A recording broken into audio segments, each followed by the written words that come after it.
ओम नमः शिवाय। श्री शिव महापुराण विद्येश्वर संहिता अध्याय 13।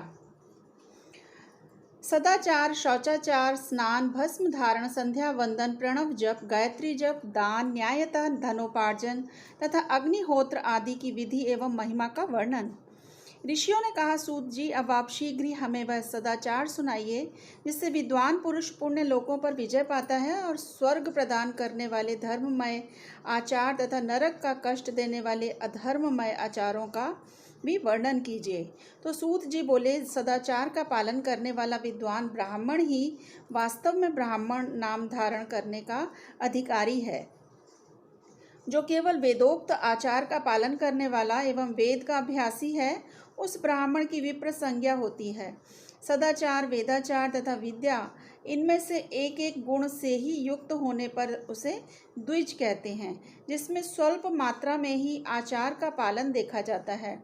जिसने वेदाध्ययन भी बहुत कम किया है तथा जो राजा का सेवक, पुरोहित, मंत्री आदि है, उसे क्षत्रिय ब्राह्मण कहते हैं। जो ब्राह्मण कृषि तथा वाणिज्य कर्म करने वाला है और कुछ कुछ ब्राह्मणोचित आचार का भी पालन करता है, वह वैश्य ब्राह्मण है। तथा जो स्वयं ही खेत जोतता है, उसे शूद्र ब्राह्मण कहते हैं। जो दूसरों के दोष देखने वाला और परद्रोही है, उसे चांडाल द्विज कहते हैं। इसी तरह क्षत्रियों में भी जो पृथ्वी का पालन करता है, वह राजा है।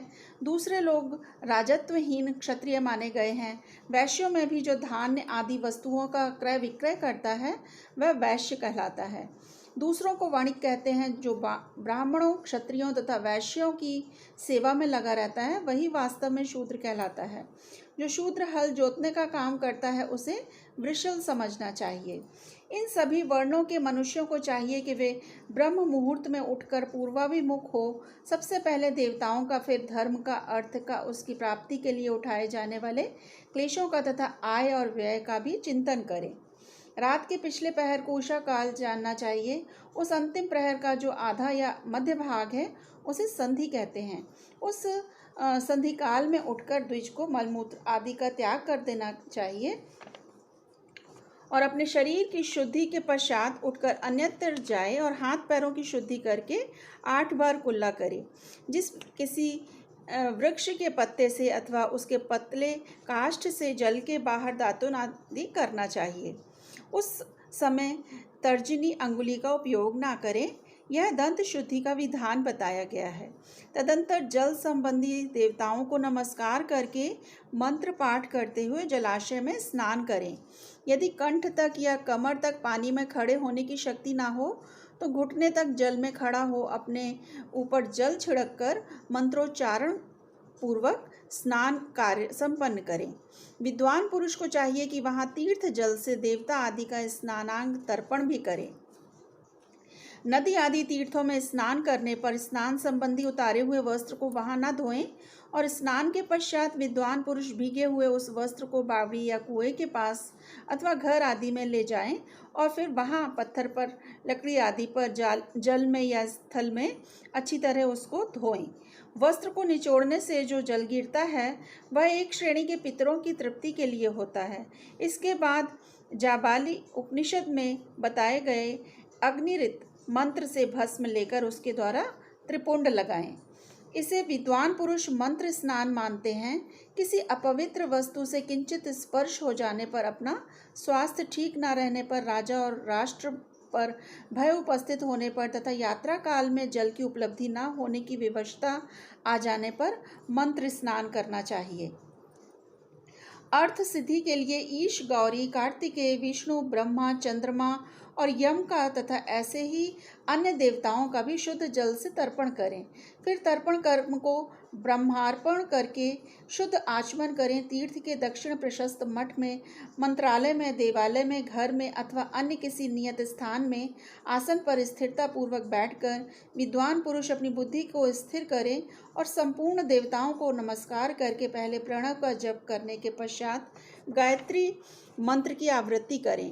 प्रणव के अ, उ और म, इन तीनों अक्षरों से जीव और ब्रह्म की एकता का प्रतिपादन होता है।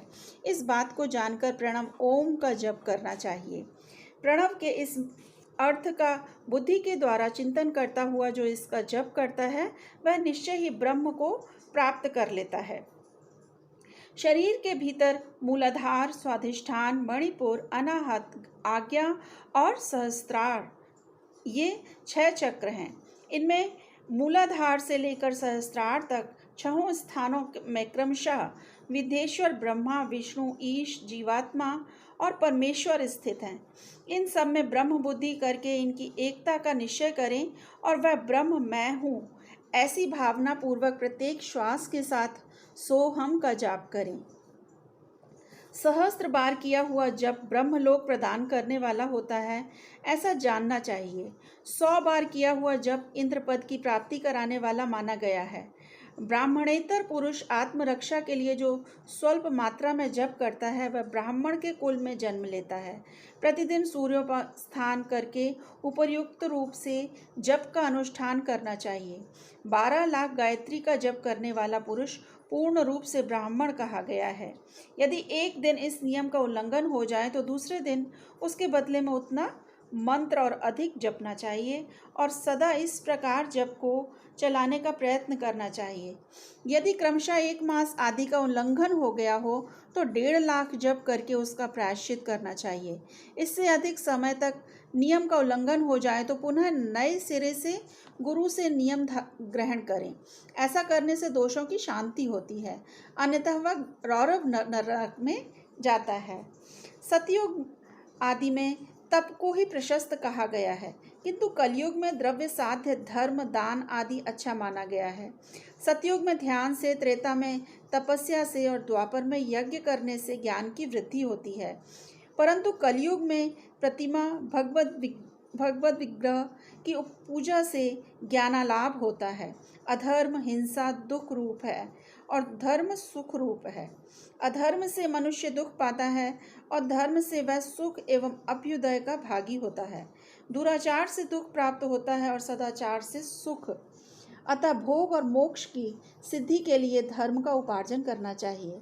जिसके घर में कम से कम 4 मनुष्य हैं, ऐसे कुटुंबी ब्राह्मण को जो 100 वर्ष के लिए जीविका देता है, उसके लिए वह दान ब्रह्मलोक की प्राप्ति कराने वाला होता है। अब मैं न्यायता धन के उपार्जन की विधि बता रहा हूँ। ब्राह्मण को चाहिए कि वह सदा सावधान रहकर विशुद्ध प्रतिग्रह, दान ग्रहण तथा याचन आदि से धन का अर्जन करे। वह इसके लिए कहीं दीनता न दिखाए और न अत्यंत क्लेशदायक कर्म ही करे। क्षत्रिय बाहुबल से धन का उपार्जन करे और वैश्य कृषि एवं गोरक्षा से। न्यायोपार्जित धन का दान करने से दाता को ज्ञान की सिद्धि प्राप्त होती है। ज्ञान सिद्धि द्वारा उस सब पुरुषों को गुरु कृपा मोक्ष सिद्धि सुलभ होती है।